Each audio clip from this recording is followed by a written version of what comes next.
Halo, saya Flavius Servianus Rato, SPD MPD. Saya adalah dosen di program studi Pendidikan Sejarah Fakultas Keguruan dan Ilmu Pendidikan Universitas Nusa Cendana. Sebagai dosen di program studi Pendidikan Sejarah, saya mengampu salah satu mata kuliah, yakni mata kuliah Sejarah Indonesia Kontemporer. Mata kuliah Sejarah Indonesia Kontemporer yakni mata kuliah yang mengkaji peristiwa-peristiwa dan isu-isu kontroversial serta populer yang terjadi di Indonesia.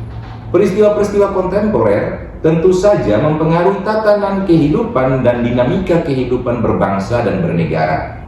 Dalam mata kuliah ini, objek pengkajian terfokus pada peristiwa-peristiwa yang terjadi dalam kurun waktu tahun 1965 sampai dengan saat ini. Contoh dari peristiwa-peristiwa yang dikaji dalam sejarah kontemporer yakni peristiwa PKI tahun 1965, lahirnya Orde Baru, berakhirnya era Orde Baru, awal reformasi, disintegrasi Timur Timur, dan dinamika kehidupan dan perkembangan bangsa selama masa reformasi sampai dengan pasca reformasi. PPL mata kuliah Sejarah Indonesia Kontemporer yakni mampu mengkaji dan menggali nilai-nilai yang terkandung dalam perkembangan sejarah nasional secara kronologis melalui penerapan metodologi sejarah dengan memanfaatkan kemajuan ITEX. Adapun yang menjadi capaian pembelajaran mata kuliah atau CPMK, yakni mahasiswa mampu mengkaji dan menganalisis masalah-masalah kontroversial dalam sejarah kontemporer sejak peristiwa Gerakan 30 September PKI 1965 sampai dengan masa pasca reformasi. Berangkat dari CPMK yang sudah saya sebutkan tadi, maka kemudian ada sub CPMK. Sub CPMK antara lain, yang pertama, menganalisis konsep sejarah Indonesia kontemporer. Yang kedua, menganalisis peristiwa Gerakan 30 September PKI tahun 1965. Yang ketiga, mampu menganalisis peralihan kekuasaan dari Orde Lama ke Orde Baru. Dan yang keempat, mampu menganalisis strategi politik pembangunan nasional era Orde Baru dan peristiwa 98. Dan kemudian yang berikut, yang kelima, mampu menganalisis kebijakan kontroversial masa pemerintahan B.J. Habibie. Yang keenam, mahasiswa mampu menganalisis konflik dan referendum Timur Timur. Dan yang ketujuh, mahasiswa mampu menganalisis dinamika perkembangan bangsa Indonesia pada masa reformasi sampai dengan masa pasca reformasi. Perkuliahannya dilakukan secara luring dan dilaksanakan sebanyak 16 kali pertemuan. Dan metode yang digunakan dalam perkuliahan ini tentu saja ada beberapa metode, yakni yang pertama metode problem based learning, yang kedua itu yakni project based learning, dan yang ketiga yakni case method. Untuk penilaiannya yakni kuis dengan proporsi sebesar 10%. Yang kedua adalah tugas proporsinya 10%. Yang ketiga, aktivitas partisipatif. Untuk aktivitas partisipatif, proporsinya sebesar 25%. Yang keempat adalah hasil proyek. Hasil proyek ini dengan proporsi sebesar 25%. Dan kemudian yang berikut adalah ujian tengah semester dengan proporsinya sebesar 15%. Dan ujian akhir semester dengan proporsinya sebesar 15%. Itu adalah penjelasan tentang mata kuliah Sejarah Indonesia Kontemporer. Berikut ini akan disajikan video perkuliahan di kelas berkaitan dengan mata kuliah Sejarah Indonesia Kontemporer. Selamat menikmati. Ya, selamat siang semuanya. Selamat siang. Bagaimana hari ini, semua sehat? Sehat. Oke, hari ini kita perkuliahan mata kuliah Sejarah Indonesia Kontemporer. Dan untuk hari ini, mata kuliah Sejarah Indonesia Kontemporer, materinya berkaitan dengan berakhirnya era Orde Baru. Sebagai pertanda bahwa berakhirnya kekuasaan Presiden siapa? Presiden Soeharto. Oke adik-adik, untuk berakhirnya era Orde Baru tentu saja ada sub capaian pembelajaran mata kuliah. Artinya bahwa hari ini ketika kita belajar, kita mengkaji tentang berakhirnya era Orde Baru, ada capaian pembelajaran atau capaian perkuliahan yang diharapkan atau yang bisa tercapai atau ada kompetensi yang kemudian adik-adik miliki. Nah, kurang lebih ada dua, yakni capaian pembelajaran mata kuliah itu. Yang pertama yakni menjelaskan latar belakang berakhirnya era Orde Baru. Yang kedua, setelah perkuliahan tentu saja ada kompetensi yang kemudian adik-adik miliki, yakni adik-adik punya kemampuan menganalisis kemudian memahami tentang kronologis peristiwanya berakhirnya kekuasaan Orde Baru. Jadi ada dua hal penting atau ada dua hal yang menjadi kompetensi atau tujuan yang kemudian harus adik-adik sekalian miliki. Nah, sekarang kita akan melihat atau mengkaji tentang bagaimana latar belakang sehingga kemudian kekuasaan Orde Baru ini akhirnya berakhir. Tentu saja adik-adik, seperti yang sudah kita ketahui pada pertemuan sebelumnya, berangkat dari berbagai macam kebijakan yang kemudian dikeluarkan atau yang diambil oleh pemerintahan Orde Baru atau Soeharto. Tentu saja ada kebijakan-kebijakan yang dinilai positif, ada juga kebijakan-kebijakan yang dinilai negatif. Puncak dari ketidakpuasan terhadap kebijakan-kebijakan baik politik, sosial maupun ekonomi yang dikeluarkan oleh Presiden Soeharto ini, kemudian kita ketahui ada suatu peristiwa besar yang terjadi pada tahun 1998. Di dalam ruangan ini adik-adik mungkin ada yang mengetahui atau mungkin pernah mendengar apa sesungguhnya yang terjadi di tahun 98. Siapa yang bisa menjawab ini? Oke, Aldi, silakan Aldi. Baik, terima kasih atas kesempatan yang diberikan. Di sini yang saya ketahui terkait tahun 1998 ini yaitu yang pertama turunnya Soeharto sebagai presiden, dan yang kedua adanya berbagai konflik yang terjadi pada saat 1998. Mungkin saya Oke, tepuk tangan dulu. Ya, jadi apa yang tadi dikemukakan oleh Aldi itu benar adanya ya adik-adik, bahwa peristiwa 98 itu sesungguhnya ada peristiwa besar di mana ada demonstrasi atau ada aksi-aksi massa yang dilakukan secara besar-besaran dan masif yang dimotori oleh kaum cendekiawan atau golongan akademik dalam hal ini, yang dimotori oleh mahasiswa. Lalu kemudian peristiwa yang kedua atau puncak dari peristiwa 98 itu yakni jatuhnya rezim Orde Baru atau jatuhnya kekuasaan Presiden Soeharto. Nah, di sini Pak ada mengutip dari bukunya Aswi Warman Adam, seorang peneliti sejarah, dan beliau juga mengutip pernyataan dari Hannah Arendt. Dalam struktur kekuasaan negara yang bertentangan dengan perkembangan ekonomi yang rapuh, terdapat kekuatan politik yang memicu kerusuhan.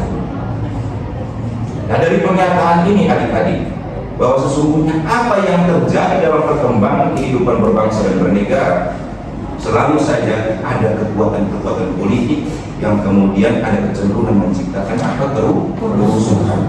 Kerusuhan yang diciptakan itu adalah manifestasi atau sebagai bentuk perlawanan terhadap apa? Struktur kekuasaan. Struktur kekuasaannya terlalu dominan, tetapi kemudian bertentangan dengan apa? Perkembangan ekonomi. Kita kenal akhir-akhir ini banyak istilah yang kemudian sering dikemukakan itu, yakni efisiensi apa? Efisiensi. Tetapi kemudian apakah efisiensi anggaran ini bersentuhan langsung dengan kehidupan publik atau kehidupan masyarakat? Apakah efisiensi anggaran ini kemudian berdampak positif kepada masyarakat? Tentu saja ini masih menimbulkan apa? Masih menimbulkan apa? Masih menimbulkan persoalan. Artinya ada kubu pro dan ada kubu kontra. Kubu yang pro ini tentu saja kubu yang kemudian cenderung mendukung apa?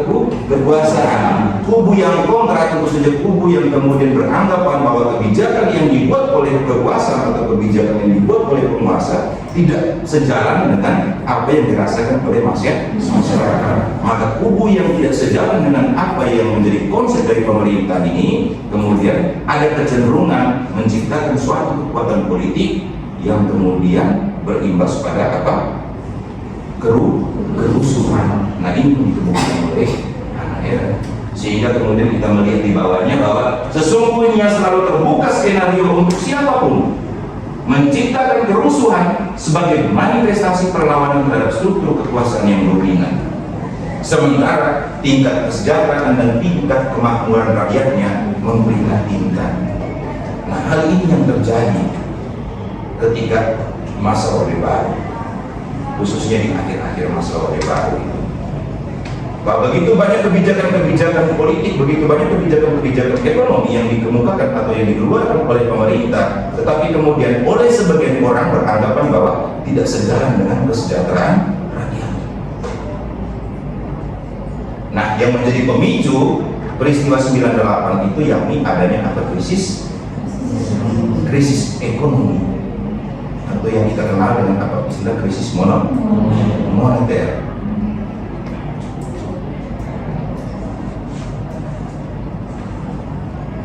Tetapi sesungguhnya peristiwa 98 itu adalah puncak. Sebelumnya ada peristiwa-peristiwa yang terjadi sebelum tahun 98 adalah puncak itu. Ada begitu banyak peristiwa yang kemudian sesungguhnya sudah menunjukkan ketidakpuasan dan ketidaksukaan publik terhadap kebijakan-kebijakan yang dibuat oleh pemerintah. Nah, di sini adik-adik bisa melihat bahwa sesungguhnya lahirnya peristiwa 98 itu diawali dengan ketika terbentuknya gerakan oposisi golput pada pemilu tahun 1971. Golput itu adalah suatu kejadian yang tidak dibenarkan dalam konsep pemilu. Kalau sekarang ini atau dewasa ini, golput itu adalah hal yang biasa, ya, hal yang biasa. Karena kita sudah memasuki era reformasi. Ketidakpercayaan publik terhadap calon-calon yang akan dipilih, maka kemudian akan mendorong dirinya untuk melakukan yang namanya golput. Publik kehilangan trust, atau publik kehilangan kepercayaan. Tetapi kemudian di era Orde Baru, golput itu adalah sesuatu yang luar biasa. Nah, pada tahun 71 atau 1971 ketika pemilu sudah ada yang namanya gerakan golput. Picu karena ketidakpercayaan publik terhadap pemerintah. Nah, gerakan oposisi golput ini dipicu oleh dua hal. Ini dua hal yang kemudian menjadi roh dari gerakan golput itu sendiri, yakni yang pertama pembangunan Taman Mini Indonesia Indah. Nah, Taman Mini Indonesia Indah ini ada di mana? Di mana Taman Mini Indonesia Indah? Ada di Jakarta. Jadi orang kalau ke Jakarta belum sempurna atau belum afdol itu jika belum ke Monas dan belum ke Taman Mini Indonesia Indah, karena itu adalah masuk dari kota Jakarta. Nah, Taman Mini Indonesia Indah dalam proses pembangunannya juga kemudian menjadi pemicu sehingga terjadinya gerakan golput pada tahun 1971, dan juga menjadi pemicu gerakan-gerakan sosial yang terjadi dalam kurun waktu 1971 sampai dengan tahun 1990. Lalu kemudian yang berikut, gerakan golput yang terjadi pada pemilu 1971 juga itu diakibatkan oleh adanya penyederhanaan sistem kepartaian, yang dimana sebelumnya lebih dari 3 partai, tetapi kemudian ketika menyongsong pemilu 1971 sistem kepartaian ini kemudian mulai dirombak dan kemudian menyisahkan hanya ada 3 partai politik. Partai politik yang pertama itu yakni partai politik apa? Kalau yang ada di gambar itu Partai Persatuan Pembangunan, atau yang dikenal dengan apa? P3. Kemudian yang kedua yakni Partai Golkar, golongan karya, ya. Kemudian yang ketiga Partai Demokrasi Indonesia. Ada 3 partai yang kemudian diakui oleh pemerintah dan yang mengikuti pemilu.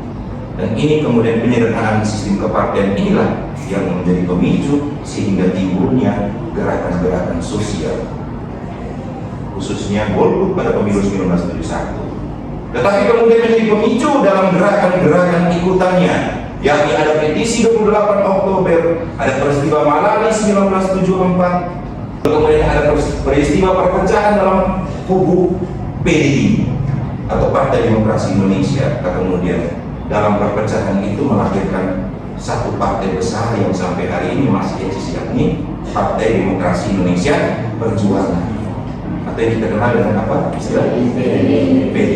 Sekarang kita melihat ya, yang menjadi pemicu awal tadi yakni pembangunan Taman Mini Indonesia Indah. Jadi pembangunan Taman Mini Indonesia Indah sesungguhnya tidak berjalan mulus adik-adik. Nah, di sini kita bisa melihat apa yang menjadi pendorong atau faktor pendorong sehingga pemerintah pada saat itu atau Presiden Soeharto menganggap perlu membangun yang namanya Taman Mini Indonesia Indah. Tentu saja ada dua faktor. Faktor yang pertama yakni munculnya keinginan untuk memperkenalkan budaya Indonesia di mata internasional. Karena Indonesia ini wilayahnya luas, lalu kemudian publik internasional jika ingin mengeksplor Indonesia harus kunjung ke setiap wilayah Indonesia yang adalah negara kepulauan, tentu saja kesulitan. Maka kemudian muncul gagasan perlu membangun miniatur Indonesia. Kalau gagasan ini kemudian dianggap tepat dan dianggap cocok, tentu saja ini kemudian menimbulkan apa? Perdebatan. Lah kalau mau mencintai Indonesia tidak perlu harus membangun sesuatu yang monumental. Atau ingin memperkenalkan budaya Indonesia tanpa harus merogoh kocek secara besar-besaran untuk membangun suatu miniatur Indonesia. Kenapa kemudian tidak langsung saja mengunjungi daerah-daerah Indonesia sehingga bisa meningkatkan perekonomian dan kesejahteraan masyarakat dari daerah yang dikunjungi. Ya adik-adik, gagasan Ibu Tien Soeharto ini pada tanggal 13 Mei 1970 disampaikan di dalam rapat Yayasan Rumah Kita. Kita kembali. Gagasan disampaikan pada rapat Yayasan Rumah Kita tanggal 13 Mei 1970. Lalu kemudian dari hasil rapat itu, kemudian gagasan Ibu Tien ini dibawa ke konteks yang lebih luas. Pada tanggal 30 Januari 1971, ketika ada rapat seluruh kepala daerah di Indonesia yang bertempat di Jakarta, dan ketika akhir dari rapat itu, Ibu Tien kemudian dikasih kesempatan untuk menyampaikan gagasannya kepada seluruh kepala daerah yang hadir, didampingi oleh Menteri Dalam Negeri. Tanggal 11 Agustus 1971, 6 bulan kemudian, Ibu Tien kemudian menugaskan Nusa Konsultan untuk membuat master plan dan kemudian melakukan studi kelayakan terhadap wilayah yang akan dibangun miniatur tersebut. Lalu kemudian dari hasil studi kelayakan yang dilakukan oleh Nusa Konsultan pada tanggal 30 Juni 1972, Taman Mini Indonesia Indah mulai resmi dibangun. Adik-adik, pada tanggal 20 April 1975, akhirnya kemudian Taman Mini Indonesia ini diresmikan oleh Presiden Soeharto. Ini kronologi proses pembangunannya. Tetapi kemudian dalam kurun waktu 1970 sampai 1975, kondisi politik dan keamanan Indonesia tentu saja tidak aman-aman saja berkaitan dengan pembangunan Taman Mini Indonesia ini. Nah, di sini kita melihat sesungguhnya ada aksi-aksi penolakan yang dilakukan oleh publik. Pertama kita melihat tanggal 26 Mei 1971, 100 kepala keluarga mendatangi lembaga bantuan hukum terkait ganti rugi tanah yang kurang lebih 1.500 hektar yang mau dibangun lokasi Taman Mini Indonesia Indah itu adalah tanah milik rakyat, tetapi kemudian rakyat direlokasi atau dipindahkan, kemudian tanah itu dikosongkan untuk pembangunan, kemudian rakyat diganti rugi, tapi ganti rugi pada saat itu dengan harga yang cuma sepertiga dari harga tanah yang sebenarnya di Jakarta. Harga tanah pada tahun 1971 di Jakarta itu 1 meter persegi harganya itu 350 rupiah. Tetapi kemudian oleh pemerintah ganti rugi terhadap 100 kepala keluarga yang kehilangan tanahnya, bahkan lebih dari 100 kepala keluarga itu, yakni cuma seharga 100 rupiah per kilometer per meter persegi. Nah, di sini tentu rakyat mengalami kerugian sebesar berapa? 200 rupiah. sorry 150 ya, 150 rupiah karena harga tanah dihargai cuma 100 rupiah. Di sini kemudian timbul ketidakpuasan dari para pemilik tanah, maka kemudian mereka meminta lembaga bantuan hukum kemudian melakukan protes terhadap ganti rugi yang cuma seharga 100 rupiah. Nah, ini riak-riak gejolak dan aksi itu mulai bermunculan. Kemudian pada tanggal 16 Desember 1971, mahasiswa dan pelajar yang tergabung dalam gerakan penghematan mulai melakukan aksi di depan Bappenas atau Badan Perencanaan Pembangunan Nasional. Mereka menolak pembangunan Taman Mini Indonesia Indah. Mengapa harus menolak?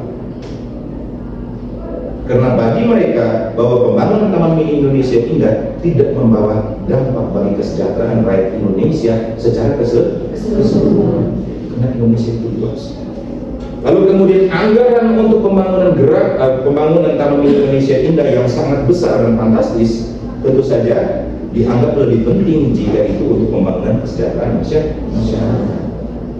Lalu kemudian adik-adik tidak berhenti di 16 Desember, tetapi kemudian tanggal 21 Desember terjadi lagi aksi mahasiswa dan budayawan, tetapi bukan di Jakarta, mulai bergeser ke daerah-daerah. Mulai terjadilah peristiwa aksi oleh para budayawan dan mahasiswa di Bandung.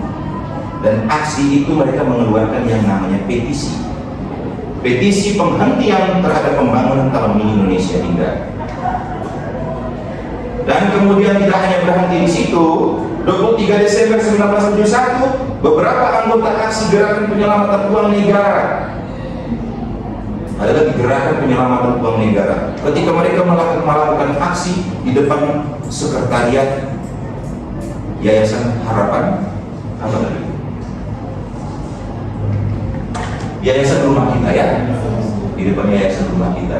Jadi mereka melakukan aksi di depan Yayasan Rumah Kita menolak pembangunan Taman Mini Indonesia Indah. Tetapi kemudian apa yang mereka dapatkan? Yang mereka dapatkan adalah suatu perdebatan, apakah itu utusan dari Yayasan Rumah Kita atau itu adalah angkatan bersenjata. Karena yang terjadi pada saat itu kurang lebih ada 10 orang yang menjadi korban penusukan dan juga penembakan. 1971 menjadi pemicu terjadinya aksi-aksi massa penolakan terhadap pembangunan Taman Mini Indonesia Indah, bukan hanya di Jakarta, tetapi kemudian semakin meluas ke daerah-daerah di luar Jakarta, bahkan sampai di Medan, sampai di Surabaya, di Jogja. Semuanya melakukan aksi penolakan terhadap pembangunan Taman Mini Indonesia Indah. Jadi peristiwa penolakan Taman Mini Indonesia Indah atau pembangunan Taman Mini Indonesia Indah itu adalah pemicu awal lahirnya gerakan-gerakan aksi massa sebagai bentuk perlawanan terhadap kekuasaan politik atau politik kekuasaan yang terlalu dominan sesuai pernyataan Hannah Arendt tadi di awal. Lalu kemudian ada peristiwa-peristiwa lain atau gejolak-gejolak lain yang menjadi puncak dari berakhirnya era Orde Baru, yakni peristiwa tahun 1998. Nah, peristiwa 98 ini tentu saja adalah peristiwa yang dimotori oleh mahasiswa yang kemudian kita kenal sebagai aktivis 98, yang hari ini kemudian sebagian besarnya duduk di gedung parlemen sebagai anggota DPR RI, bahkan sebagai stakeholder pembangunan bangsa Indonesia di era reformasi ya. Nah, di sini kemudian adik-adik bisa memperhatikan apa sesungguhnya yang menjadi penyebab sehingga peristiwa 98 itu atau 98 terjadi gejolak besar. Nah, di sini ada 3 faktor yang menjadi penyebab. Faktor yang paling pertama yakni faktor ekonomi. Faktor ekonomi tentu saja krisis yang menjadi faktor utama terjadinya gejolak, yang kita kenal dengan apa, krisis moneter. Lalu kemudian yang berikut, faktor yang menyebabkan terjadinya gejolak pada tahun 98 itu yakni faktor politik. Kita ketahui adik-adik berkaitan dengan politik, kebijakan yang sudah Pak jelaskan pada pertemuan sebelumnya bahwa politik pembangunan era Orde Baru itu yakni politik di Amdenstadt. maka kemudian ketika ini dianggap sebagai bola salju, dia terus menggelinding akibat dari politik di Amtenstad, maka puncaknya tahun 98 ketika krisis moneter, maka kemudian di situ akhirnya semua komponen itu bersatu lalu kemudian bangun dan akhirnya melaksanakan aksi yang kita kenal dengan peristiwa 9/98. Itu faktor politik. Faktor politik yang berikut yakni karena adanya praktik korupsi, kolusi dan nepotisme KKN yang sangat masif. Kemudian yang berikut hilangnya marwah demokrasi ketika politik dipenuhi oleh intrik untuk melanggengkan kekuasaan Soeharto. Dalam pemilu dari beberapa tahun selama kepemimpinan Soeharto tentu saja selalu dimenangkan oleh Partai Golkar dan urutan itu tidak pernah berubah. Suara terbanyak Partai Golkar, suara kedua terbanyak yang di Partai Demokrasi Indonesia, suara terakhir selalu P3 dan urutan itu terus terjadi dalam pemilu beberapa periode. Karena ketika Golkar yang menang, maka kemudian presidennya pasti Soeharto. Nah, itu berkaitan dengan faktor politik. Jadi ada intrik untuk melanggengkan kekuasaan Soeharto. Intrik ini yang kemudian akhirnya menimbulkan amarah yang kemudian kita kenal dengan terjadinya peristiwa 98 sebagai manifestasi, sebagai bentuk perlawanan. Lalu kemudian faktor yang terakhir yakni faktor keamanan. Timbulnya gejolak dan tragedi 98 itu disebabkan oleh faktor keamanan. Krisis keamanan negara akibat tindakan aparat. Ketika ada aksi yang dilakukan oleh mahasiswa, pelajar dan juga massa atau masyarakat, di situ kemudian aparat cenderung represif. Sesungguhnya kekerasan atau represif yang dilakukan oleh aparat keamanan dalam ini polisi dan tentara kemudian menimbulkan bukannya mahasiswa dan massa ini menjadi ciut nyalinya, tetapi kemudian semakin membara semangatnya untuk kemudian mengakhiri kekuasaan Soeharto. Nah, di sini adik-adik dari penjelasan Pak tadi tentang peristiwa 98, faktor penyebabnya. Nah, di sini Pak akan suguhkan video. Nah, Pak minta supaya adik-adik bisa melihat video ini, kemudian coba mengkaji, menganalisis. Nanti ada video berikutnya juga mohon untuk dilihat, kemudian dicermati ya. Ini berkaitan dengan latar belakang mengapa peristiwa 98 itu menjadi puncak dari berakhirnya era Orde Baru.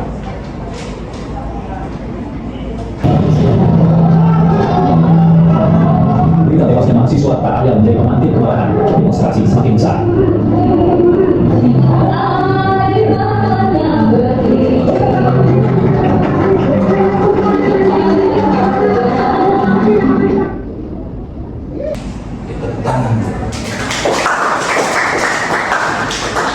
Oke adik-adik, dari tadi video ini sudah menampilkan tentang kronologis peristiwa 98 yang berakhir dengan puncaknya itu yakni pengunduran diri yang dilakukan oleh Presiden Soeharto.